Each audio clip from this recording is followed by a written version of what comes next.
جنگل کی طرف آنے لگے کچھ صحابہ. ایک چرواہا بکری چرا رہا تھا. اب یہاں پہ بات میں آ جاؤں, جن کو سمجھ میں آ جائے تو بات سمجھ میں دل میں اتار لیجیے گا. ایک چرواہا بکری چرا رہا ہے اور کچھ صحابہ کرام آ رہے ہیں. بچے ادھر غور کرو, آ رہے ہیں. آ کر پاس دیکھا, چروے سے پوچھا, اے چرواہے ادھر آؤ, یہاں پہ کسی کو آتے جاتے دیکھا ہے اس ویرانوں میں, اس پہاڑوں میں؟ بولا نہیں. بولا یاد کرو, ذہن میں لوٹ سوچو, کسی شخص کو آتے جاتے کسی کی جھلک ملی؟ تو چرواہے نے جواب دیا, ہاں میری بکریاں ادھر پہاڑ کی کھو کی طرف جیسے جاتی ہے گھاسیں چگنا بند کر دی. جانور کی بات آ رہی ہے, انسان کی بات آ رہی ہے, بات سمجھ میں آ جائے تو بہت بڑی بات ہے. یہاں فرماتے ہیں کیا, صحابہ فرماتے ہیں کہ میرے کسی شخص کو آتے جاتے دیکھا ہے. کہا کہ اس چرواہے نے کہا, ہاں جب پہاڑ کی کھو میں میری بکریاں گھاس چگنے جاتی ہے گھاس نہیں چگ اپنی مونڈیوں کو اٹھا کر دیکھتی ہے کہ کسی کی سسکنے کی آواز آ رہی ہے. میں بھی پاس گیا, ایک بار ڈر کے بعد واپس آ گیا. پھر جب دوبارہ گیا تو لگا کہ کسی کی سسکنے کی آواز آ رہی ہے. ایسا لگتا ہے کہ کوئی ٹوٹ کے رو رہا ہے. یہ آواز جو آئی, ہم واپس آ گئے. اتنا دلیل ملنا صحابہ کو, اتنی دلیل ملنا, فوراً چلے گئے پہاڑ کی کھو میں جا کے دیکھا حضور سجدے میں تین جو کھایا نہ ہو, تین اپنے پیشانی کو غبار میں رکھا ہو, تین رب حبلی امت کی شنا بلند کرتا ہو, تین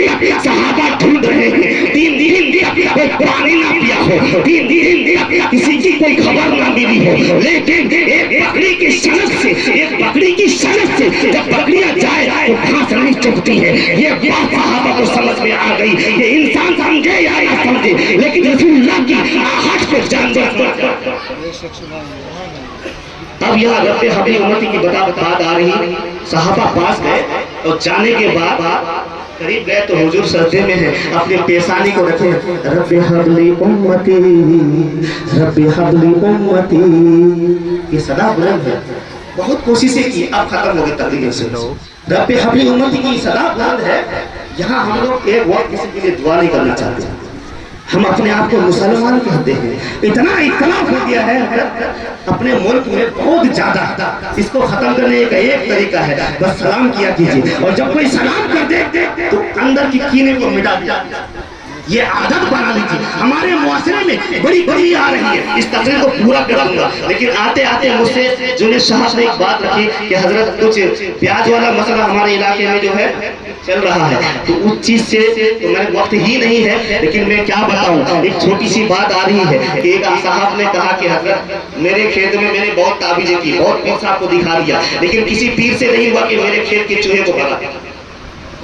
کسی پیر صاحب سے نہیں ہوا, کسی عالم سے نہیں ہوا کہ میرے کھیت کے چوہے کو بھگا دے. پھر اس کے بعد کیا بولا, ایک آدمی نے بتایا, سنو, 5 جو بیاج میں پیسے لیتا ہو اس بیاج چھوڑ کے 5 آدمی کا نام 5 کونے میں رکھ دو تو وہاں بھاگ جائے گا. اب بتائیں, ان 5 آدمی کا نام کھیتوں میں گاڑ دیا, چوہا. نعوذ باللہ من ذالک. یہ کیسا عمل ہے کہ گندگی سے چوہا بھی بھاگ جائے. اب رب حبلی امتی صدا کی بات آ رہی ہے. نہیں اٹھے, گئے بھاگے گھر گئے. پھر حضرت فاطمہ حضور کی بطن کو بلا لائے, میں تیزی سے جا رہا ہوں. اب وہاں حضرت فاطمہ کو فرماتے ہیں کہ حضور مل گئے. کہاں, پہاڑ کی کھو میں 3 دن تک ایک تسبیح جاری رکھے ہوئے, رب حبلی امتی. پیدا ہوئے تو رب حبلی امتی, اٹھے تو رب حبلی امتی, اور سجدے میں تو رب حبلی امتی. یہ میرے آگے اپنی امت کے لیے کس طرح بیدار اور بے قرار ہے.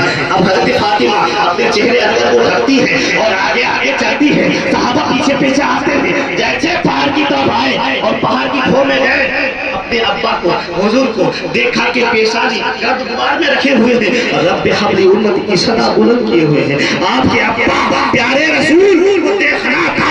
حضرت فاطمہ ادھر کروٹ میں آتی ہے, ابا حضور اٹھ جائیے. آپ 3 دن تک گھر میں نہیں رہے, حسنین کریمین روتے رہے, پریشان ہے, صحابہ پریشان ہے. ابا اٹھ جائیے. مدینے کی گلیوں میں 3 دن تک چولہے نہیں جائے, دھواں اڑنا بند ہو گیا تھا. ابا اٹھ جائیے, خدا را اٹھ جائیے, اے للہ تو اٹھ جائیے. جب یہ کیا جائے کوئی اثر نہیں ہوتا, کوئی اثر ہی نہیں ہو رہا. جب سمجھ گئی جیسا باپ ویسا بیٹی, فوراً اپنے پیشانی کو اپنے ابا کے تلوے مبارک پر قدموں میں ملا کر، چلے صاحب بس بات ختم ہو گئی، تلوے میں ملا کر اور فرماتی ہے ابا حضور اے اللہ کے رسول، کر آپ نے پیشانی کو اس وقت نہیں اٹھایا، یقین مانیے قیامت سے پہلے قیامت اتنا بولنا تھا کہ حضور کو گوارا نہیں کہ میری امت پر قیامت کا اثر آ جائے، میری امتیوں کو قیامت چھو جائے، میری امتیوں کو قیامت کی آگ بھی چھوتا ہو،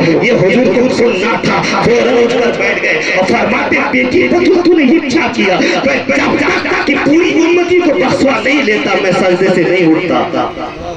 یہ میرے آقا کا فیضان کہاں ہے؟ کون سی گلیوں میں نظر آ رہی ہے؟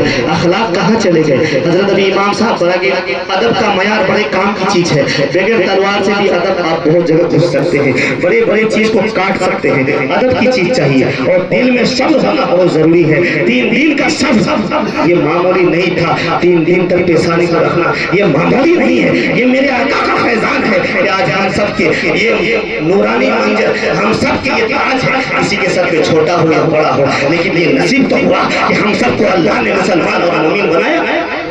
اللہ ہم سب کی توبہ کو استغفار کو درگاہ الہی میں قبول فرمائے۔